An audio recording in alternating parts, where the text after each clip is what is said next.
nos estamos encaminando hacia un nuevo sistema que ni siquiera va a ser la democracia. Digamos. Por ahí todavía no sabemos, porque Urano uno en realidad no sabe, o sea, es sorpresa. Pero sí Exacto. seguro que nos encaminamos hacia un cambio que va a ser totalmente diferente. Y para mí, esto es algo personal, creo que va a tomar tal vez lo mejor de la izquierda en el sentido de que la gente tenga esos principios universales satisfechos, como puede ser, qué sé yo, la comida, la educación y la salud, y tal vez lo mejor de derecha. O sea, en ese sentido soy bastante, digamos, si querés, sagitariano. Tengo como una cierta confianza, más allá de la cruda realidad que siempre tengo escorpiana, ¿no? Coincido completamente porque es lo mismo. Nosotros, si entendemos la astrología y los arquetipos, sabiendo que ambos tenemos lo mejor de la derecha y lo mejor de la izquierda dentro, ¿por qué escoger? Si en nuestra vida no tenemos que escoger entre una y la otra. Es como decir, tienes que escoger entre tu madre y tu padre, entre lo masculino y lo femenino. Digo, a ver, los dos están. Es verdad que uno tendrá quizá un poco más de prevalencia que el otro, pero esos son arquetipos, además, de carácter transpersonal y universal y están en todos nosotros. Entonces, claro que vamos hacia una sociedad donde, primero, el individuo tiene que ser soberano. Lo primero que hacen esas ideologías es anular al individuo. Se le llama democracia y lo único que hacen es diluir al individuo dentro de la masa. El individuo al final lleva una camiseta que defiende un partido, defiende un club de fútbol, defiende una ideología y es pensado por esa ideología, es pensado y representado por ese partido y es, en definitiva, pensado y delegado por otros. Y lo que hace el individuo es anularse. Incluso algunas corrientes espirituales también tienden a diluir todo lo masculino, todo lo individual. El ego es malo, la autodefensa es mala, el mirar por uno mismo es malo, el deseo es pecado. O sea, intentan también castrar todos los principios masculinos. Precisamente la espiritualidad que el mundo alternativo está empezando a plantear trata de incorporar realmente lo bueno de lo masculino y lo bueno de lo femenino y acoplarlo de una vez. Porque es que constantemente están intentando retorcerlo, separarlo, ridiculizarlo y finalmente que el individuo se diluya en retóricas colectivas que lo único que hacen es anularle como individuo. Por eso coincido contigo y soy bastante optimista en que poco a poco vamos entendiendo como colectivo el juego, por lo menos a una pequeña escala, que ya es algo. Cuantos más individuos soberanos, responsables de sí mismos, que además tengan una conciencia colectiva, existan, más fácil será realmente proponer una alternativa real que hasta ahora jamás en la vida se ha propuesto. Sí, sí, coincido también lo que decís del querer castrar al masculino, ¿no? En muchos lugares espirituales que se habla del divino femenino, o en recuperar, digamos, toda esa cosa de la naturaleza y la mujer y qué sé yo, que está buenísimo, pero se olvidan del masculino. Es verdad que el masculino ha sido muy, si querés, plutoniano en los últimos años y qué sé yo, si querés, centenios, pero bueno, también tal vez tengamos que vivir un proceso de repolarización, ¿no? Sí, y refinar lo masculino, si hace falta, claro que hay que refinarlo, depurarlo, mejorarlo, pero no anularlo, no convertirlo ya en una diana como si fuera todo lo malo. Lo mismo con lo femenino, hay que dignificarlo sin exagerarlo. Es que encontrar el equilibrio entre ambos es lo primordial, pero seguimos respondiendo a esos arquetipos primordiales, instintivos, debido a nuestro aparato biológico, pero también debido a la emanación que somos de lo divino. En lo divino está lo masculino y lo femenino. No podemos desligarnos de ello y cualquier intento de castrarlo pues nos lleva a ese transhumanismo, a esa ideología de género binario y, perdón, no binario y fluido, que lo único que hace es que no es ni uno ni otro y realmente lo que tenemos que hacer es la integración, que es los aceptamos ambos y los potenciamos ambos, no los anulamos ambos, que al final lo que tenemos son mujeres que imitan ser hombres y hombres que imitan ser mujeres, pero es ni siquiera tomando lo mejor de cada uno, sino lo peor. Claro. Normalmente, el hombre que se quiere disfrazar de mujeres para ser una mujer exagerada, una parodia de mujer. Y lo mismo con la mujer que se disfraza de hombre, que quiere tener lo peor del hombre. Digo, realmente es al revés, tenemos que conseguir lo bueno del sexo Que opuesto. termina siendo una parodia, tal cual como vos lo dijiste. Es impresionante. Claro, si yo me quiero convertir en mujer solo para pintarme las uñas y para maquillarme, digo, hombre, y para ponerme unas tetas gigantescas, digo, a ver, yo creo que la feminidad es algo más que eso. Vos sabés que estaba pensando un poquito en el tema, nosotros ya lo tocamos en su momento y me gustaría reforzarlo porque me parece que también hay algo como muy bucólico que tiene que ver con la ida del campo a la ciudad y de la ciudad al campo, ¿no? Yo creo que, fíjate que hoy, bueno, ya lo hemos dicho en su momento, ¿no? Que hoy es muy común que gente joven, nuevas generaciones, se van a vivir fuera de las grandes urbes con mucha tecnología, cosa que antes no pasaba. Pero me parece que también, y esto es muy delicado, también es sensible, como de la temática que hablamos antes, porque hay como algo bucólico del campo, de la naturaleza, de estar en contacto, ¿no? Eh, y como maltratando mucho, si querés, y lo digo en términos metafóricos, la polución de las grandes urbes y de la ciudad. Pero, ¿por qué te lo digo? En este momento, puntualmente, probablemente yo me esté mudando a la ciudad de Buenos Aires, yo vivo en las afueras, en el verde, y necesito hacer una especie de retiro. Claro, muchos se reían con lo que le decía, porque no me voy a hacer un retiro en una montaña. Para mí hacer un retiro es estar en la ciudad, porque siento que me energizo, la vibración es muy alta y tenés estimulación constante para generar nuevas cosas. Este es un planteo que es raro, porque todo el mundo dice, no, ¿cómo te vas a ir? ¿Entendés? Al revés, tenés que irte al campo. No todos somos iguales. Y yo sé que vos sos bastante urbano, por eso también te lo comento. No sé qué opinas al respecto. Si lo simplificamos mucho, podemos decir que el bosque o el campo o la parte rural sería más yin y la ciudad más yang, poniendo un lugar más aparentemente de menos actividad humana y de más actividad humana.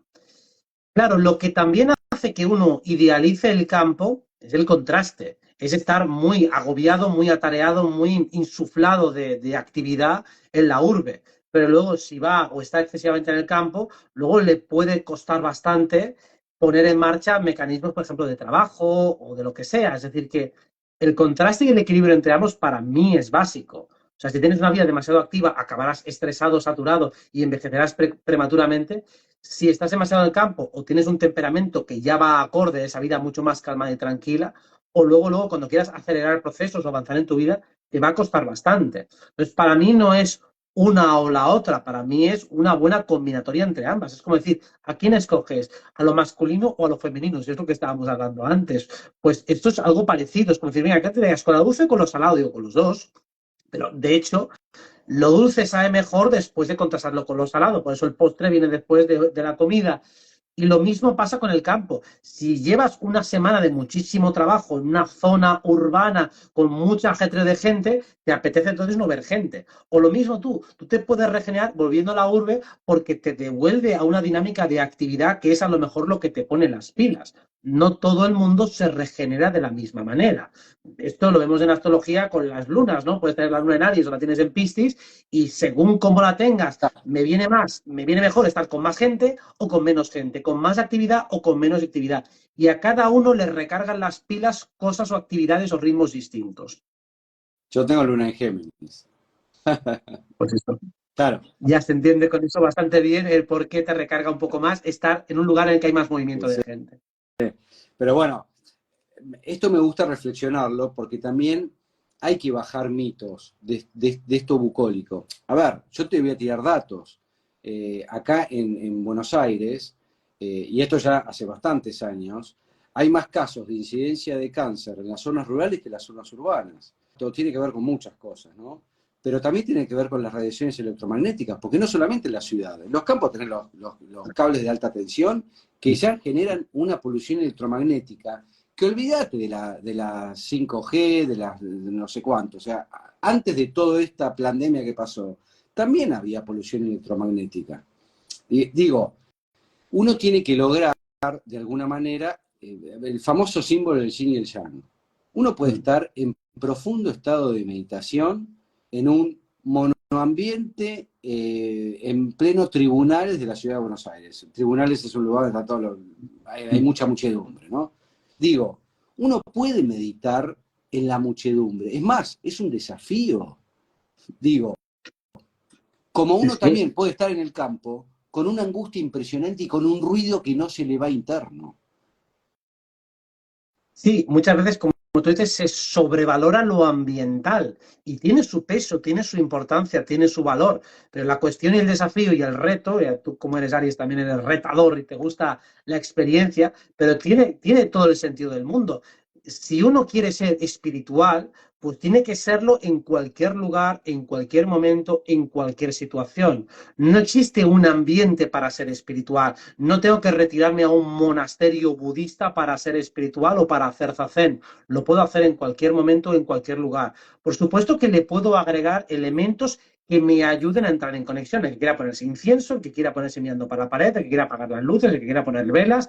Puedes hacerlo a tu manera si eso te ayuda. Es un poco como cuando uno hace registros acásicos y demás, todas esas frases de entrada que se hacen, toda esa meditación previa que se hace, es simplemente para la persona a la que le cuesta transicionar, que lo haga de una manera, que vaya entrando poco a poco. La persona que no está acostumbrada a tener conexiones metafísicas con el otro lado, digo, bueno, pues vamos a entrar poco a poco con una serie de rituales, de frases, para que hagas mejor la transición. Pero realmente es innecesario. Tú puedes canalizar, conectar y abrir los registros cuando te dé la gana, de la manera más informal, rápida y sencilla posible. Pues lo mismo, tú puedes meditar en medio de Buenos Aires, en medio de la muchedumbre, en medio del gentío y estar ahí perfectamente sintonizado con la creación y con la divinidad. Y de hecho, si bien tenemos dos vías espirituales, simplificándolo mucho, la vía del vaciado, vacíate de pensamientos, de creencias, la vía del curso de milagros, vacíate de todo y así encontrarás, cuando hayas vaciado todo, encontrarás la divinidad.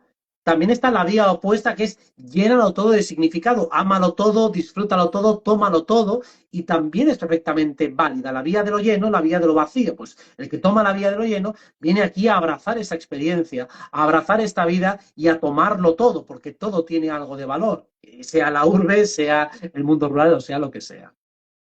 Sí, y siguiendo con el tema, yo no sé si lo hablamos la otra vez, pero me parece menester decirlo. Una de las personas, a mi criterio, más inteligentes que tuvo, por lo menos en nuestro país, fue el doctor José Álvarez López, que fue un investigador cordobés, que, claro, él decía, y en esto coincidimos seguramente nosotros dos, que no venimos del Homo sapiens sapiens, fuimos hibridados en algún momento o en algún reseteo, bueno, habría que ver cuándo y cómo y dónde, pero él lo que sostenía, que decía, se hicieron experimentos en los años 60 donde, digamos, ¿por qué lo digo esto? Porque es algo como una especie de experimento científico, ¿no? Que es algo que es tangible. Se depositó a gente humana en la selva del Amazonas, desnudos, desnudos como vinimos al mundo. Estas personas no pudieron sobrevivir más de 3 días. Nosotros, como predadores que somos, porque somos en parte predadores, somos mucho más débiles que todo el resto de los predadores que hay en el planeta. No podemos subsistir. De hecho, los indios se tienen que untar para poder sobrevivir y además, de alguna manera, tienen que biohackearse. Hoy que la palabra está tan de moda, y me encanta decirla porque, digamos, hoy está el biohacker en términos, digamos, que trata de llegar a los 100 años de edad en buenos términos, que está buenísimo, y hay maneras para hacerlo con suplementación, con todo el tema de la medicina ortomolecular y biológica, nosotros porque investigamos mucho esos procesos, pero digo, hay que biohackearse, porque si no, no llegamos. Bueno, el ser humano, como vino al mundo, no puede sobrevivir más de 3 días. Entonces, ¿de dónde venimos? ¿Qué estamos diciendo? No sé, te lo dejo para que opines. Sí, y además es evidente, digo, ya no hablemos de un ser humano adulto, pero imagínate un bebé. ¿Cuánto tiempo necesita para ser mínimamente funcional? Imagínate si lanzas un bebé a la selva, morirían todos. Bueno, bueno, pongamos que los padres están un año, en un año sigue siendo inútil, en 2 años completamente inútil, 3 años completamente inútil, hasta que no tienen 3 y medio a lo mejor empieza a andar, a maniobrar, a jugar, o el más espabilado a lo mejor con 2 años y medio, pero por lo general, por promedio, el ser humano no está para nada adaptado a una vida en la naturaleza. O sea, nosotros, incluso en el lugar más rural, necesita cualquier niño de un cuidado, de un tutelaje durante muchísimos años para empezar a adaptarse al medio y además, incluso en la obtención de alimentos, la agricultura, la ganadería, requiere de explotación del medio. No puede cazar directamente o sería, vamos, perderías en todas las peleas con todos los mamíferos o prácticamente cualquier animal. O sea, necesitas de instrumental, de armas y de algún tipo como de hackeo, en ese caso bélico, para poder utilizarlo, o simplemente de la recolección, pero por lo general el ser humano en la selva, en la jungla, es inútil. Si no fuera por su intelecto, desde luego que por sus capacidades y habilidades físicas, no conseguiría prácticamente nada y sería, vamos, exterminado rapidísimamente de la faz de la Tierra por cualquier tipo de depredador. ¿Quiénes somos? Para mí, yo veo primero un diseño creacionista, o sea, que esto no surgió de esa manera lineal como se nos explicó, o sea que en algún momento el ser humano original protoplasmático era más etérico que físico y luego con las sucesivas transformaciones y evoluciones de lo que fue la especie humana se fue densificando y fue también, como tú dices, hibridando, seguramente manipulación Anunnaki, como narran las tablillas sumerias y narran de hecho todas las civilizaciones, y fue pues siendo modificado pues con genética Anunnaki, genética draconiana, con varias genéticas, haciendo como un híbrido, una mezcolanza de diferentes tipologías, pero desde luego no está adaptado para nada a lo que es una vida salvaje. Si bien puede vivir en la naturaleza, tiene que hacerlo valiéndose de su inteligencia y su capacidad de explotación del medio, pero no por su fuerza o potencia física. Totalmente. De hecho, los que están muy expuestos al sol, la piel queda totalmente curtida. O sea, y yo no digo que no se tome sol porque soy uno de los digamos, que estoy bancando que no se usen bloqueadores solares porque eso no puede ingresar la vitamina D3 al cuerpo, porque hay que tomar sol, Sí. pero hay que ser coherente, no estar tomando, viste, todo el día frente al sol o en los peores horarios, ¿no? Sí, sí, totalmente. Es que yo también estoy en la misma línea, pero es evidente que el cuerpo humano, si hay una exposición excesivamente prolongada al sol, el sol te destroza. O sea, tiene que ser una exposición gradual, controlada, moderada. No puedes, además, que es evidente, o sea, simplemente cuando llevas mucho rato expuesto al sol, a un sol de justicia veraniego, es que te asas, es que te achicharras, o sea, que tampoco hace falta que te lo digan, digo, si es que no puedo, no lo aguanto. Lo mismo si lo miras directamente, como mucho un segundo o dos, te puedes deslumbrar y hasta te puedes cegar. O sea que es evidente que no puedes exponerte demasiado al sol. Entonces, es que no está preparado para nada. Lo mismo en las temperaturas invernales, con nuestro cuerpo nos congelaríamos enseguida. Tenemos que ir con grandes ropajes. Los otros animales tienen un pelaje que les protege y pueden aguantar mejor otras temperaturas. Nosotros somos un desastre. Solo serviríamos para muy poquitos climas y necesitamos por eso, pues, ataviarnos con ropa para poder subsistir en muchos y muchos climas que son bastante hostiles para nosotros. Claro, porque, digamos, como vos decís, la ropa es un principio de biohackismo, digamos. O sea, eso era lo que teníamos en ese momento. Hoy por ahí tenés hasta chips que te metes, bueno, no me quiero meter con el transhumanismo, pero digamos, esa es la Sí, evolución. te encanta ese tema, te encanta. Sí, vos sabés que, no, acá estaba viendo que quería preguntarte, para vos, ¿cuándo fue el último reseteo que tuvimos? No lo sé, no tengo ni idea. Realmente es muy difícil de saber, sobre todo si estás preguntando por un reseteo de estos grandes que intuimos que han pasado, pero que no tenemos manera de comprobarlo. Pero claro, micro reseteos hemos tenido muchos. O sea, ya el 11S fue un micro reseteo. Claro.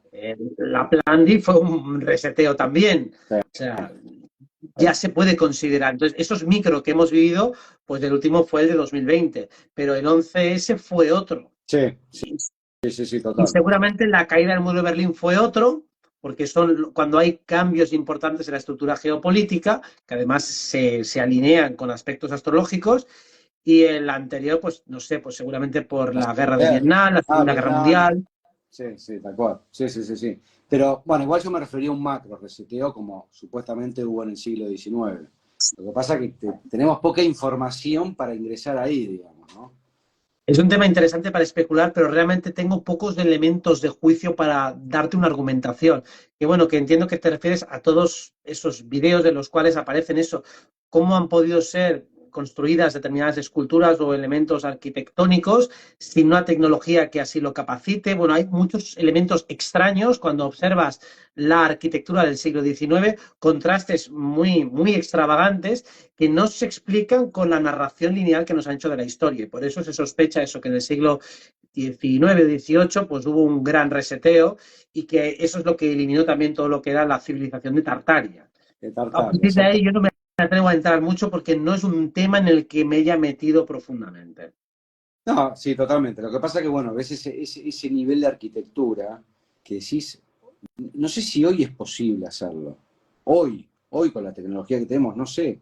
Porque si vos ves Gaudí, ya que hablamos de Barcelona, es diferente, es otra cosa, es más uraniano, si querés, Gaudí.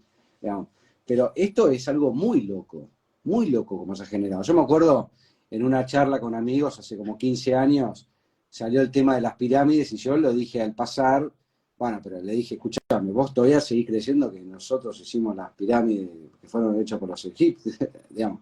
O sea, fueron los extraterrestres y se cagan de la risa. Hoy por hoy me están preguntando, che, ¿qué onda con lo de las pirámides?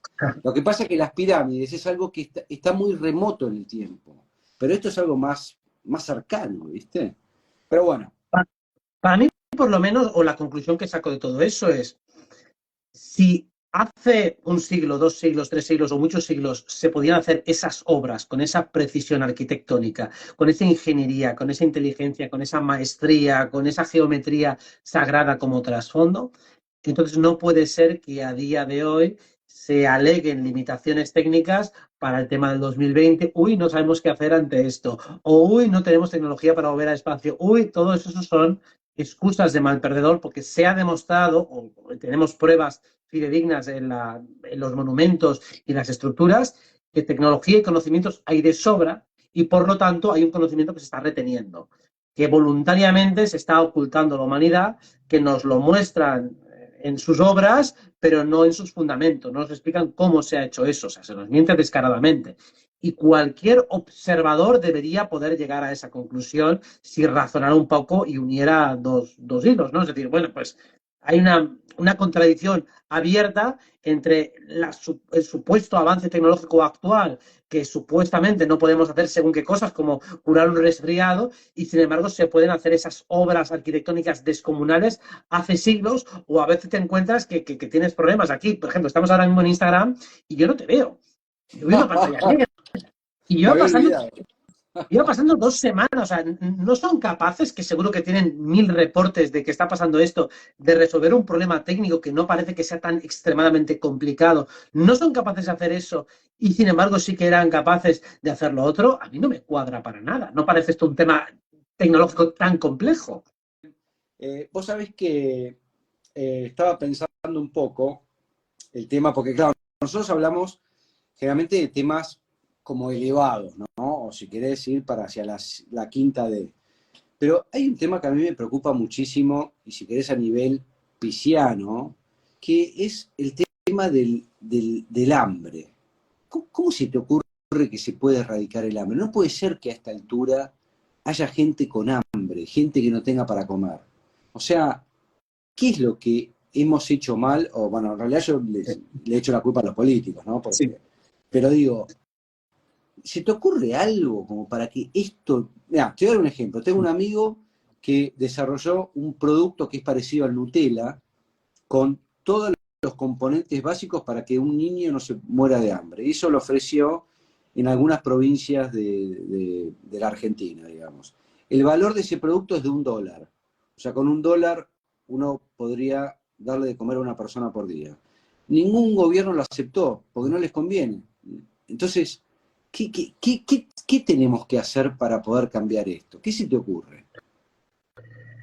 Con el hambre pasa lo mismo que con las enfermedades, con la pobreza en general y bueno, con lo que ya sabemos. Es decir, esto está fabricado, provocado precisamente para que pueda haber una industria llamada ONGs, que en principio no tienen ánimo de lucro, pero sí que al final vive gente de ello, y están diseñadas precisamente para explotar toda la solidaridad innata, natural y legítima que tiene el ser humano, haciéndoles creer que por una especie de causa imposible de entender, hay gente que pasa hambre en el mundo porque no les llegan los alimentos o por lo que sea, cuando realmente, como tú bien dices, todos los intentos de verdaderos, honestos de erradicar el hambre no son permitidos por aquellos países cuya población supuestamente pasa hambre. O sea, si no lo permiten, si no permiten la entrada, y recuerdo haber estudiado esto en la universidad cuando nos explicaban, venía gente que había trabajado pues eso como misioneros en ONGs y demás, y nos explicaban que si ellos querían, por ejemplo, introducir un producto a muy bajo coste para ayudar a la gente, a las familias que podían comer, les ponían todo tipo de trabas burocráticas. Entonces, ¿por qué? Porque hay gente que vive de que otros tengan hambre. Mucha gente que desde luego no pasa hambre, vive de que otros sí que la pasen y que por lo tanto mucha gente también sea solidaria con ellos y genere una industria alternativa. Pero claro, hasta que no se deshagan, primero las mafias que explotan todo el sufrimiento humano y segundo, toda la estructura gubernamental que es la que permite que unos gobiernos pues exploten a su sociedad, que la torturen directamente con el hambre, aparte de todas las veces en las cuales no se está pasando realmente hambre, pero te lo dicen y toman imágenes, por ejemplo, de refugiados de guerra o momentos puntuales en los que un poblado queda por ahí medio abandonado y te dicen o te justifican que siempre están así. Digo, siempre no van a estar así. Entonces, como eso tiene un origen puramente humano, político y militar, pues primero hay que deshacer toda esa estructura político-militar que lo está favoreciendo. Y claro, eso no parece algo fácil. Hay que ir desmontando una gran estructura tornillo a tornillo. Entonces, hasta llegar a ese punto, pues hay que ir poco a poco. Lo que vamos haciendo es poco a poco quitar tornillos. Por lo menos deja de votar izquierda-derecha, que ninguno va a acabar con el hambre. Deja de votar izquierda-derecha, que ninguno va a acabar con la guerra. Deja, por lo menos que sepas que si te defienden en algo, nunca te van a defender en lo importante. Todos los temas estructurales que hacen que el mundo funcione mal, ningún político, absolutamente ninguno, va a meter el hocico allí. Y si lo hace, va a ser expulsado. Con lo cual, en la práctica, ninguno va a poder hacerlo. Entonces hay que deshacer toda esa estructura. Todo ese maloliente producto de control mental humano tiene que ser deshecho de principio a fin. Desde lo energético, desde lo fáctico, desde lo económico, desde lo sociológico, desde lo arqueológico, desde todos los ámbitos del mundo.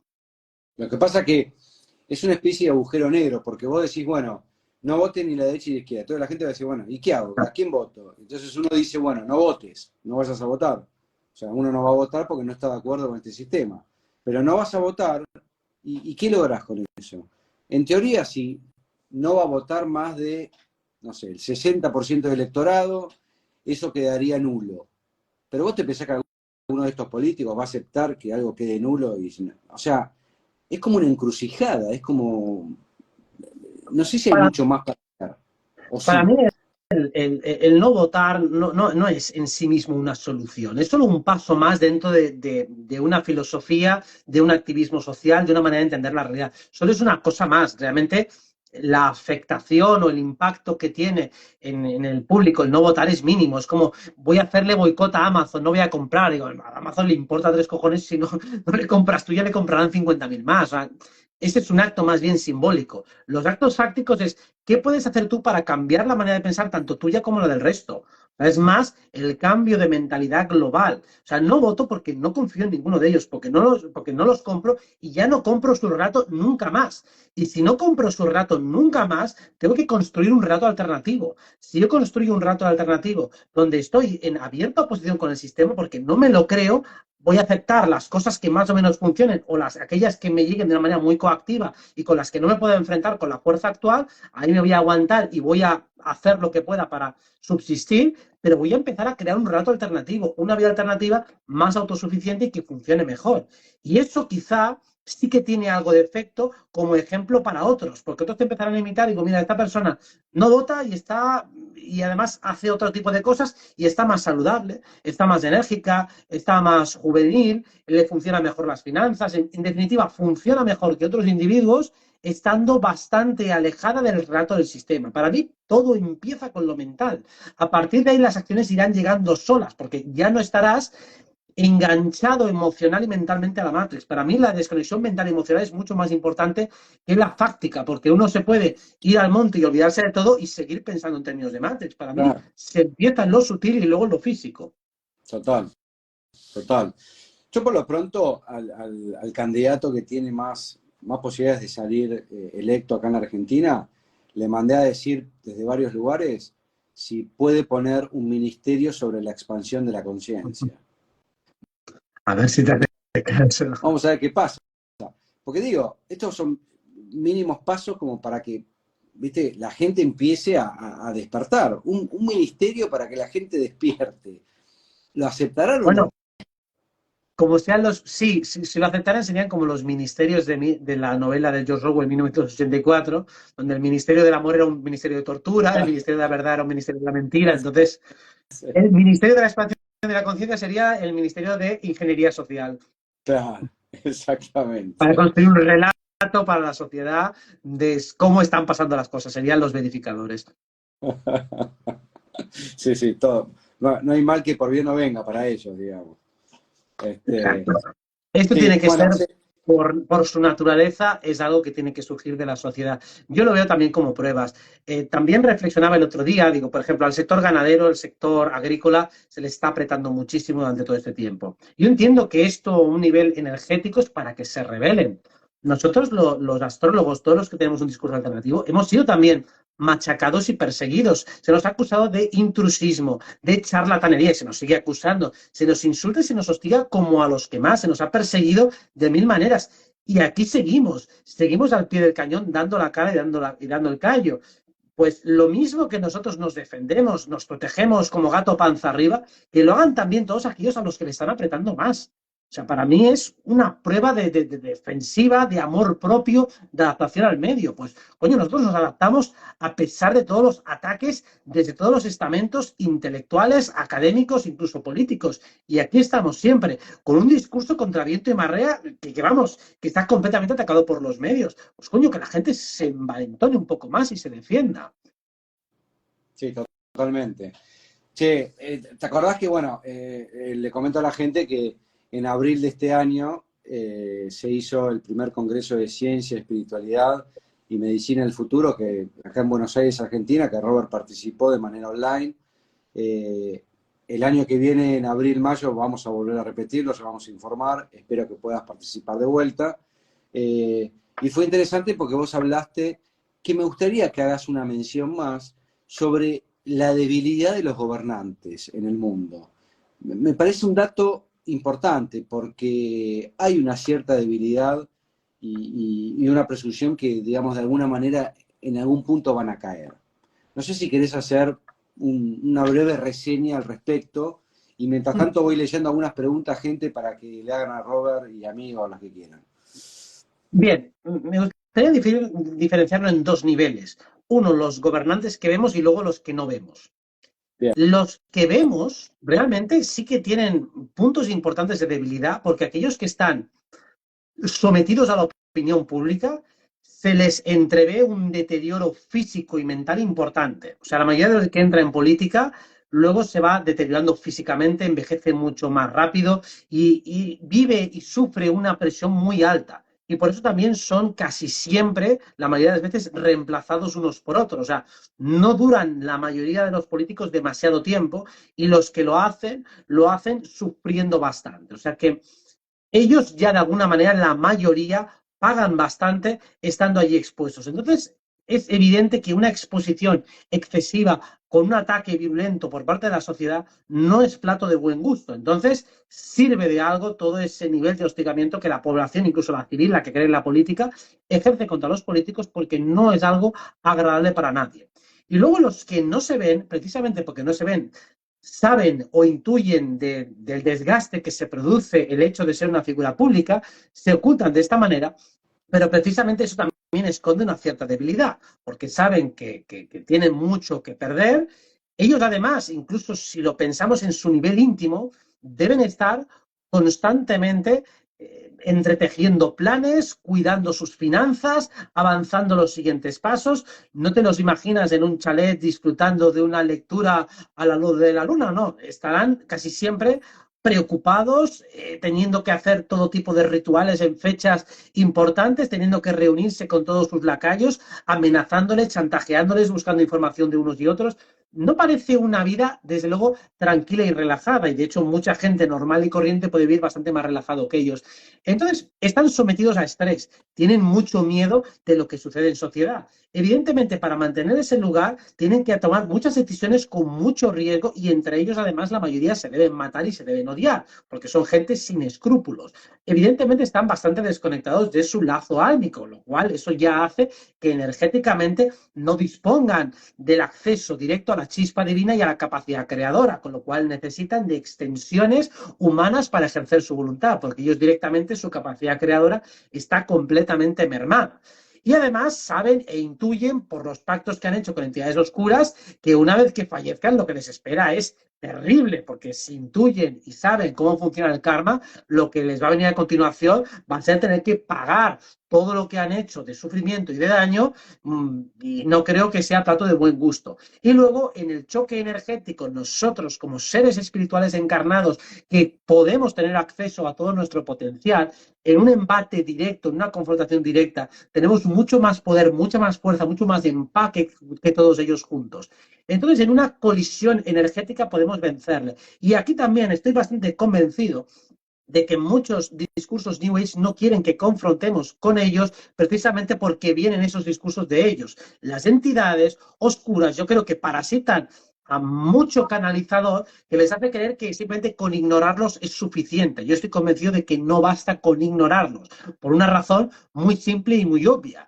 Toda la humanidad los ha ignorado desde el principio de los días y su poder no ha hecho más que aumentar. Así que ignorar algo solo sirve en una situación muy concreta y es cuando solo viven exclusivamente de la atención de unos pocos individuos. Pero como ellos ya tienen muchas fuentes de alimentación, entonces ignorarles no es suficiente. Hay que combatirlos energéticamente y de esa manera los vamos a derrotar. Entonces somos muchos más los que podemos darles cualquier tipo de contienda a ellos y desde luego van a caer porque no tienen tanto poder como quieren hacernos creer. O sea que estaba pensando que en estos momentos una de estas figuras que operan desde la sombra, que debe ser de las figuras más enigmáticas que hay vivas en este momento y que a mi criterio va a tener que sufrir uno de los mayores karmas de los últimos 100 años, es Henry Kissinger. Estará cercano ya a los 100 años y todavía sigue operando desde la oscuridad, ¿no? Sí, claro, algunas figuras de estas siniestras todavía quedan y quién sabe bajo qué sustancias se mantiene con vida y cuánto maquina, cuánto sabe. Pero claro, eso es de las figuras públicas, notorias y conocidas. Yo creo que las manos que mecen la cuna son completamente desconocidas y anónimas, que es lo más lógico precisamente para no tener que exponerse a la erosión y el desgaste que supone una oposición real. Aunque en el astral ya advierto que los estamos rastreando, les estamos dando lo que se merecen. Claro, uno podría hablar de tres niveles. Tenés el nivel de los presidentes, si querés, que son más los títeres, un nivel más arriba, que es el nivel como puede ser un Kissinger, un Rockefeller, un Rothschild, y después esta gente anónima, ¿no? Sí. Y los anónimos, al fin y al cabo, son aquellos que manejan todo el control de la situación, aunque al fin y al cabo también dependen de los intermediarios que ejecuten las órdenes, pero al fin y al cabo son seres que energéticamente son vulnerables y podemos ir a por ellos y podemos también confrontarlos o por lo menos neutralizarlos. Y para mí esa es mi propuesta. Se les puede bloquear todos sus planes para que no puedan ejercerlos. Somos seres energéticos, seres espirituales, y aunque la gente no sepa hacer viajes astrales, puede hacer una meditación y frenarles y crear una burbuja para que no puedan ejercer sus tentáculos de ponzoña y maldad hacia la humanidad. Esto lo puede hacer cualquiera. Pues si mucha gente, aquí somos 1000 y pico más los que lo vean después, si cada uno de ellos hace, aunque sea una meditación para bloquearles, sabotearles, para frenarles, no es una vulneración del libre albedrío porque ellos nos están influyendo directamente, con lo cual defenderse y dar réplica es absolutamente justo y no está vulnerando ningún tipo de libre albedrío de nadie. Total. Che, ¿qué opinas del famoso domo? ¿Existe o no? ¿Qué Yo creo que decís? sí. Tengo la sensación de que sí y que además tiene eso, una estructura más o menos ovalada Y creo que esa es la razón por la cual muchos canalizadores, con absoluta honestidad, ven la figura de la Tierra esférica, porque lo que están viendo es un domo por arriba y un domo por abajo. Entonces tú, si canalizas y visualizas, puedes ver una estructura perfectamente ovalada, tanto por arriba como por abajo, lo cual no significa que los seres humanos vivan en lo alto de esa superficie esférica, sino que viven realmente en un plano. Y eso es lo que creo que genera más confusión y es donde se han aprovechado las entidades que han manipulado y han creado esta cosmología ficticia de una Tierra globo, precisamente se han aprovechado de una forma que es auténtica y es real, pero han deformado su significado. Lo mismo que el agujero negro, que es una expresión que al final utilizamos como una especie bueno, de agujero de antimateria que lo absorbe absolutamente todo y absorbe hasta la luz, puede ser un primado negativo o una fractalización de lo que es el sol negro, como una fuente de energía subterránea de la cual emanan los arquetipos y los objetos físicos que representan el sol y la luna que vemos en los cielos. Entonces, para mí hay domo, para mí el domo tiene esa forma de semiesfera y debajo también es otra semiesfera y por lo tanto completan la esfera completa. Tenemos un sol negro debajo que puede ser el fractal o primado negativo de lo que es el agujero negro y luego tenemos el sol y la luna, las dos luminarias, que es la lógica natural del cátodo y el ánodo, el yin y el yang, o básicamente la expresión física de lo masculino y lo femenino, que están en perfecto equilibrio, con el mismo tamaño, en perfecta equidistancia, y los dos moviéndose de una manera sincrónica, representando esos dos arquetipos. Todo eso me parece un diseño espectacularmente perfecto, de una simetría genial y maravillosa, y no encaja nada con el modelo que nos han enseñado. Gracias, querido. ¿Me dejas ser New Age? Sí, sí, claro. Namaste. Namaste. Abrazo. Nos vemos. Un abrazo. Chao. Chau, chau.